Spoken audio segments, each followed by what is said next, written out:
Assalamualaikum warahmatullahi wabarakatuh. Welcome back to my YouTube channel.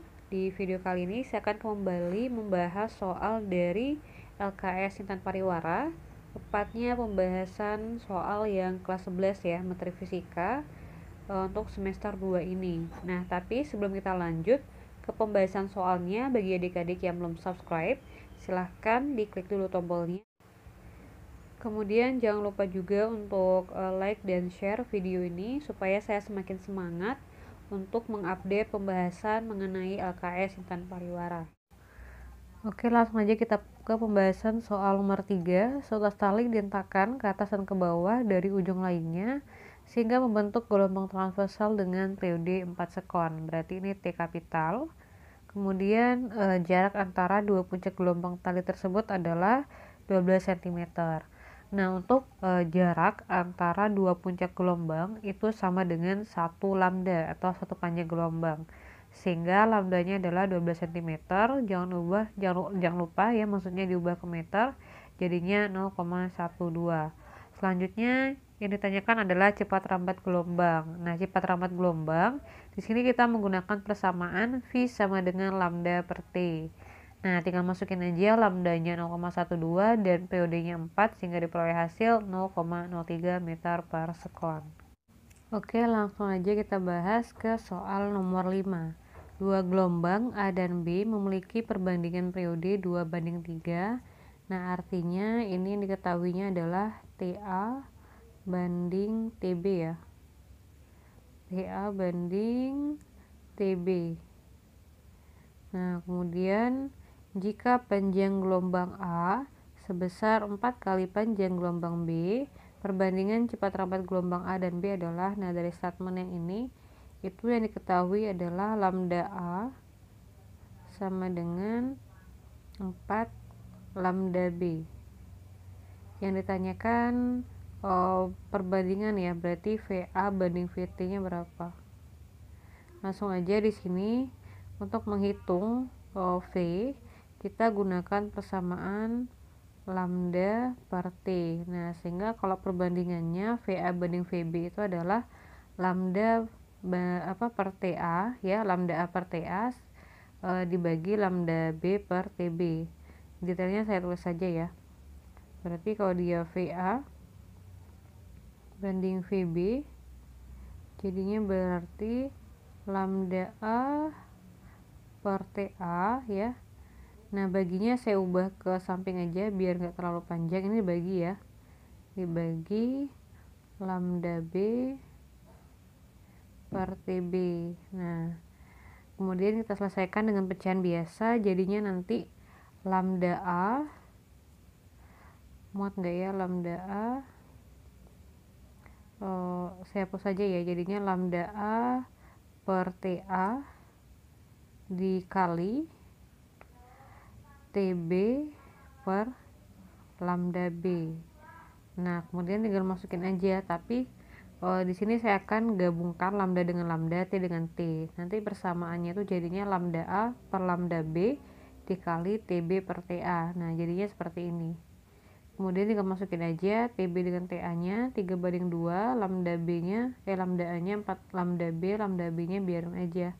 Udah itu lambda B dengan lambda B-nya dibagi 4 dibagi dengan 2 berarti 2, 3 kali 2 itu 6, di bawahnya sisa 1, berarti perbandingannya adalah 6:1.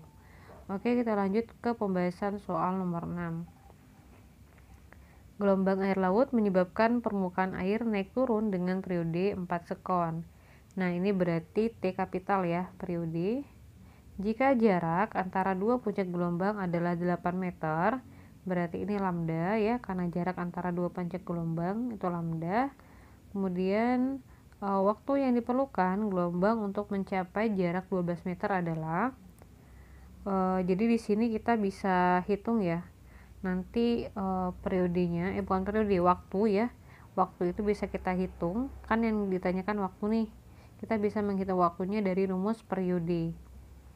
Nah, periode itu kan waktu dibagi dengan banyaknya gelombang, sehingga nanti rumus waktu itu adalah periode dikali dengan banyaknya gelombang. Nah, periodenya udah ada, yaitu 4 sekon.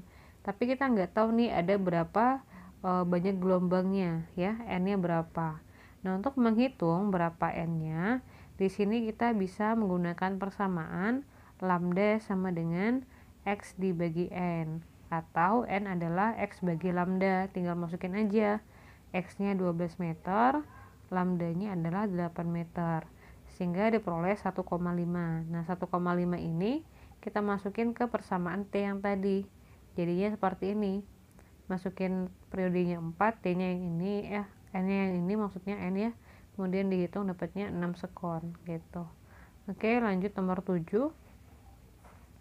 Siska mengamati 2 buah gabus yang berada di atas permukaan danau yang terpisah pada jarak 75 cm.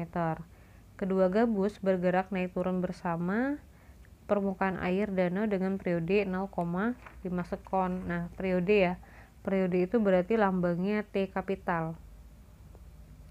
Kemudian jarak ya. Jarak itu boleh lambangnya X, boleh lambangnya S, tapi di sini saya menggunakan lambangnya X. Kemudian salah satu gabus terletak di puncak bukit gelombang, sedangkan gabus lainnya terletak di lembah gelombang. Di antara kedua gabus terdapat satu bukit gelombang. Cepat rambat gelombang pada permukaan air danau yang diamati Siska adalah. Nah, untuk menyelesaikan soal ini kita wajib ya menggambarkan bagaimana posisi dari gabusnya itu. Oke, kita gambar dulu ya. Kan disebutin kalau gabusnya itu ada 2 buah, satunya di puncak, satunya di lembah. Kemudian di antara kedua gabusnya itu terdapat satu bukit gelombang. Nah, kita gambarin dulu. Ini puncak yang pertama ya. Kemudian dia dipisahkan oleh satu bukit gelombang. Berarti harus ada lembah.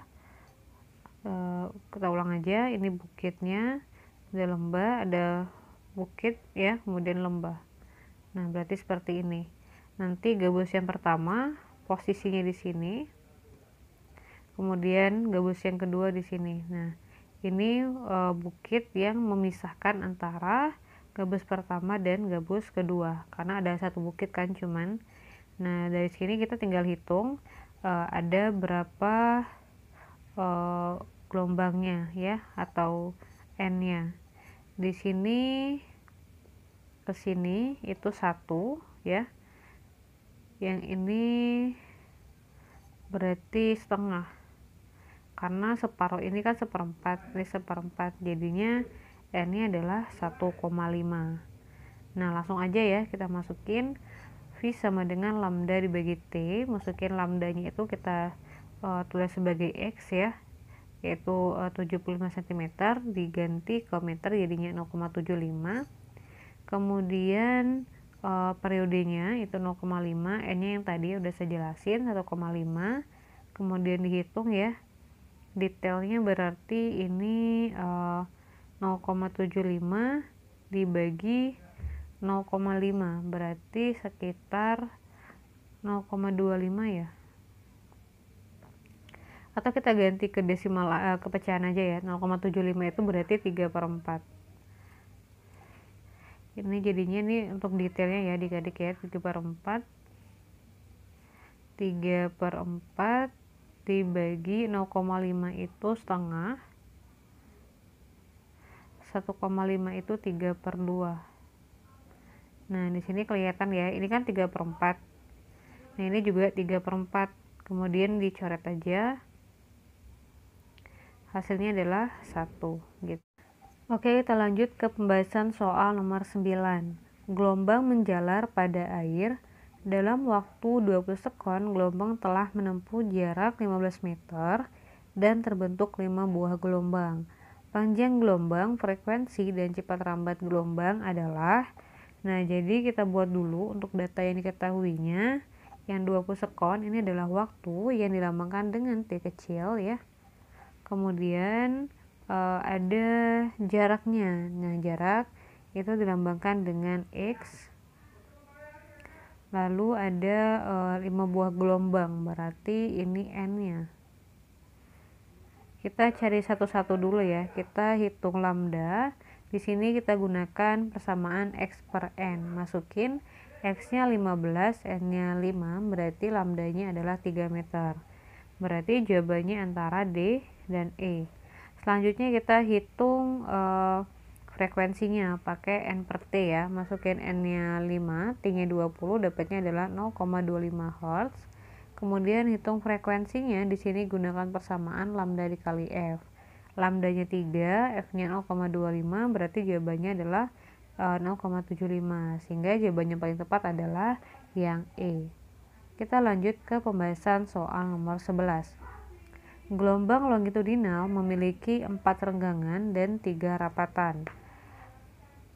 Jika frekuensi gelombang longitudinal adalah 7 Hz, maka yang diperlukan untuk terjadi 3 rapatan dan 4 renggangan adalah, nah, pertama-tama kita harus hitung dulu berapa jumlah gelombangnya atau N-nya. Nah, kalau untuk di slinky ya, ini kan gelombang longitudinal, itu biasanya slinky, satu lambda itu terdiri dari satu rapatan dan satu renggangan. Nah, kalau dia terdiri dari 4 renggangan, 3 rapatan, berarti N-nya adalah 3,5. Oke ya. Kemudian kita tinggal hitung T-nya aja. Di sini kita bisa menggunakan persamaan dari frekuensi, yaitu N dibagi dengan T, sehingga T-nya adalah T-nya adalah N dibagi F. Masukin N-nya 3,5, F-nya 7, dapatnya adalah 0,5 sekon. Kita lanjut ke pembahasan soal nomor 20. Pernyataan yang benar terkait besaran periode gelombang adalah, yang pertama, makin kecil periode, makin kecil frekuensi. Nah, di sini kita bisa cek ya dari persamaan T sama dengan 1 per F. Nah, dari persamaan ini terlihat bahwasanya periode dan frekuensi itu hubungannya adalah berbanding terbalik, di mana kalau periodenya besar maka frekuensinya kecil. Nah, kalau kita lihat statement di sini, ini menunjukkan bahwa hubungannya adalah berbanding lurus, sehingga yang A itu salah. Kita lanjut yang B, periode berbanding lurus dengan frekuensi. Nah, ini udah jelas salah ya. Kemudian kita lanjut ke option yang C, yaitu periode berbanding lurus dengan banyaknya gelombang. Nah, di sini kita bisa lihat dari persamaan T sama dengan T kecil per N. Di sini jelas ya, hubungannya itu berbanding terbalik. Berarti yang C salah. Kemudian yang D adalah makin besar periode, makin kecil panjang gelombang. Nah, di sini kita bisa lihat dari persamaan V sama dengan lambda per T, atau lambda sama dengan VT. Artinya lambda dan T ini dia berbanding lurus. Artinya kalau periodenya besar, panjang gelombangnya juga besar. Yang terakhir adalah periode berbanding terbalik dengan cepat rambat gelombang. Nah, ini benar ya. Sehingga jawaban yang paling tepat adalah yang E. Oke, sekian dulu pembahasan soal kali ini.